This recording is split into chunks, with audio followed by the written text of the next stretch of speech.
ये वोट चोरी की आड़ में एक बहुत बड़ी साजिश चल रही है कि बांग्लादेश मॉडल की तरह जैसे शेख हसीना जी को हटाया गया था उसी तरह से मोदी के खिलाफ माहौल बना। राहुल जी देश को अराजकता की तरफ ले जा रहे हैं। एक कोशिश है इस सरकार को गिराकर एक कठपुतली सरकार बनाने की। पहले यही महाभियोग पूर्व वाइस प्रेसिडेंट धनखड़ जी के खिलाफ लाने वाले थे ये लोग, तो सब गेम वहां से शुरू होने वाला था, लेकिन क्योंकि इनके गेम से पहले ही धनखड़ जी ने इस्तीफा दे दिया।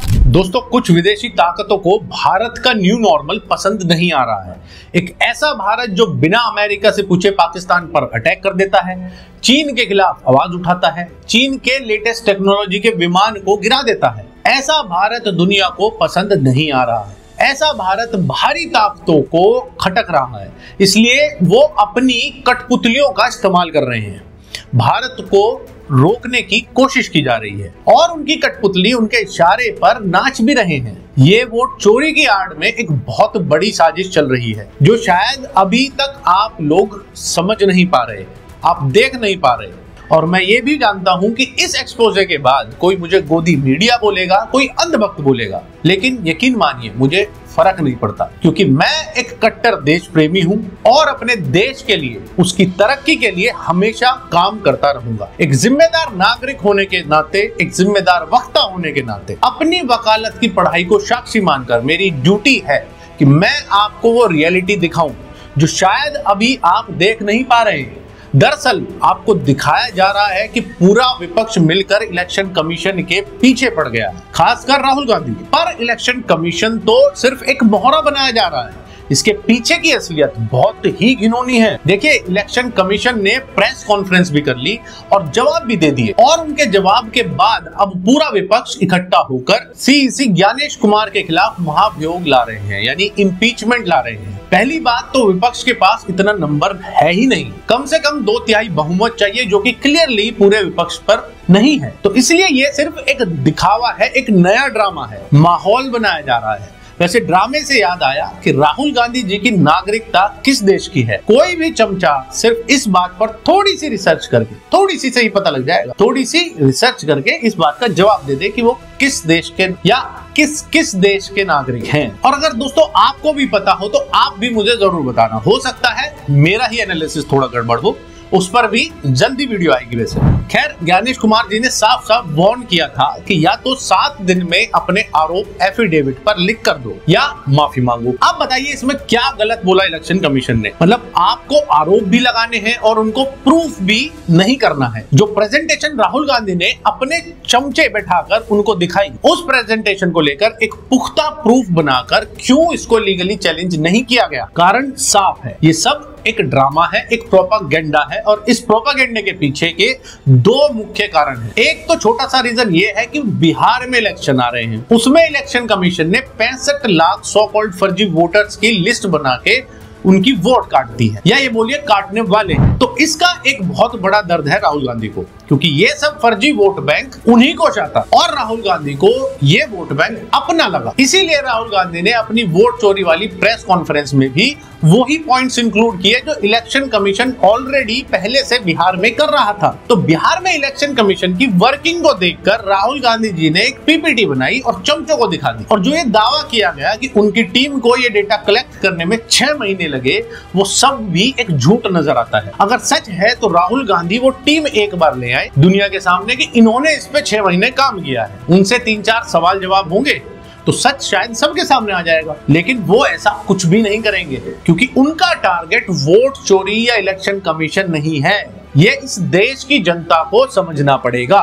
इनकी मंशा चुनाव आयोग को नीचा दिखाना नहीं है, ये एक प्लान्ड मूव है, एक स्क्रिप्टेड ड्रामा है, एक माहौल बनाने की तैयारी है भारत में बांग्लादेश मॉडल को इम्प्लीमेंट करने की। जी हाँ, चुनाव आयोग के इस्तेमाल कर देश के प्रधानमंत्री को चोरी से बना हुआ प्रधानमंत्री दिखाने की। ये मामला वोट चोरी का है ही नहीं, बस ये दिखाने की कोशिश है, ये नैरेटिव सेट करने की कोशिश है कि गलत तरीके से चुना हुआ प्रधानमंत्री है नरेंद्र मोदी। क्योंकि देखिए, सीधी सीधी वोटिंग से तो ये मोदी को हरा नहीं पा रहे हैं। इसलिए अब इनके सामने एक ही विकल्प बचता है कि बांग्लादेश मॉडल की तरह जैसे शेख हसीना जी को हटाया गया था उसी तरह से मोदी के खिलाफ माहौल बना। इस पूरे ड्रामे का सिर्फ यही जिस्ट है, एक यही पॉइंट है। और आप देखिए इसमें जितने भी चमचे मीडिया या चमचे सोशल मीडिया वाले हैं वो पूरी तरह से एक्टिवेट हो गए हैं और इनका प्रोपेगेंडा को किसी भी तरह से सच साबित करना है। एक बहुत बड़ी साजिश रची जा रही है। पहले सीईसी ज्ञानेश कुमार के खिलाफ महाभियोग लाया जाएगा, ये जानते हुए भी कि उसका कोई परिणाम नहीं निकलना क्योंकि इनके पास नंबर नहीं है। और साथ में इलेक्शन कमीशन को बीजेपी की बी टीम बोलकर बीजेपी को डायरेक्ट इलेक्शन कमीशन से जोड़ा जा रहा है। और मैं मानता हूं, बल्कि इलेक्शन कमीशन ने खुद माना है कि गड़बड़ियां बिल्कुल है, लेकिन उसको ठीक कर रहा है election commission. Already 65 lakh voter की सूची आ चुकी है बिहार से। वो काम किसने किया है? क्या इलेक्शन कमीशन ने नहीं किया? और ये सब राहुल जी के वोट चोरी एक्सपोजे से पहले का काम है। बल्कि इलेक्शन कमीशन के काम को देखकर ही राहुल गांधी जी की टीम को ये आइडिया आया होगा कि इससे पहले कि इलेक्शन कमीशन इन फर्जी वोटर्स का कुछ मोटिव साबित करे, इनको कहीं से कनेक्ट करने की कोशिश करे, इस पूरे नैरेटिव को ही उल्टा इनके ऊपर ही डाल दो। और ये सब इलेक्शन कमीशन के सब जवाब देने के बाद हो रहा है क्योंकि उन्होंने बोला है कि अगले 7 दिनों में या तो आप माफी मांगो या एफिडेविट पर लिख कर दो आरोप क्या है। इसलिए राहुल गांधी बोल रहे हैं कि ये उनको धमकी नजर आ रही है। आप 1 मिनट के लिए राहुल गांधी की जगह एक नॉर्मल इंसान को रखकर देखो और मान लो उस नॉर्मल इंसान ने ये आरोप लगाए होते तो क्या सिर्फ एक पीपीटी अपने मुट्ठी भर चमचों को दिखाने मात्र से वो आरोप साबित हो जाते हैं? अरे उसके पुख्ता प्रूफ तो दोगे। और इलेक्शन कमीशन वो मांग रहा है कि भाई या तो रिटर्न में दे दो कि ये आरोप है हमारे, या आप माफी मांगो कि ऐसे आरोप आपने लगाए कैसे। आप बताइए कि राहुल रिटर्न में क्यों नहीं दे रहे? जब आरोप सच है तो रिटर्न में देने में क्या प्रॉब्लम है? प्रॉब्लम मैं बताता हूँ। प्रॉब्लम ये है कि आपको पता है खुद भी कि जो आरोप आप लगा रहे हो वो लीगली कहीं स्टैंड नहीं करते। वो ऑलरेडी इलेक्शन कमीशन कर ही रहा है पहले से, सिर्फ देश की जनता को गुमराह करना है।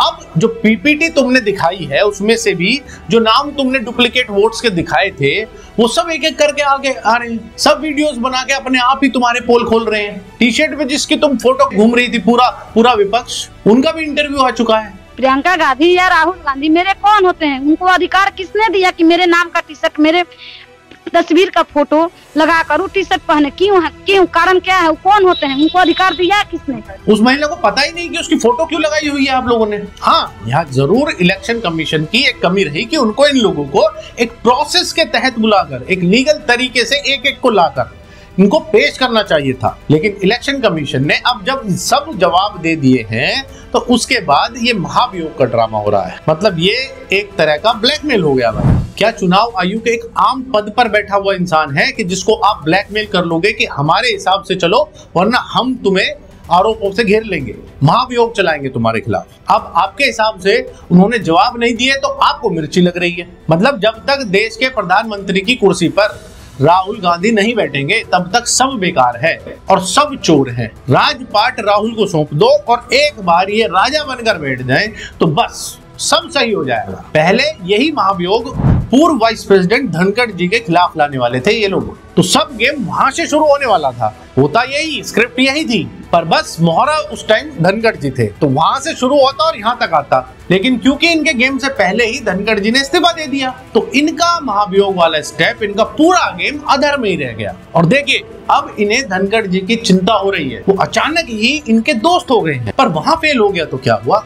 इन्होंने इलेक्शन कमीशन को ही पकड़ लिया, कभी ईवीएम कभी कुछ। आप देखिए किस तरह की लैंग्वेज और स्लोगन्स का इस्तेमाल किया जा रहा है। वोट चोर गद्दी छोड़ कैंपेन, और ये लैंग्वेज देश के प्रधानमंत्री के खिलाफ इस्तेमाल हो रही है। कांग्रेस प्रवक्ता खुले आम बोल रहे हैं कि बाद में एक एक का हिसाब किया जाएगा। ये कौन सी डेमोक्रेसी है? ये धमकी नहीं है। ये क्यों उन चमचे सोशल मीडिया वालों को नहीं दिखाई देता? यहाँ उनकी आंख बंद हो जाती है। और अगर इसकी जांच की जाए तो शायद ये गुरु और चेले सब पकड़ में आएंगे। देखिए ये मेरा अपना पॉइंट ऑफ व्यू भी है कि राहुल जी देश को अराजकता की तरफ ले जा रहे हैं। एक कोशिश है इस सरकार को गिराकर एक कठपुतली सरकार बनाने की, और ये ऐसे ही चलता रहेगा जब तक देश की जनता खुद इन्हें जवाब नहीं देगी। जय हिंद।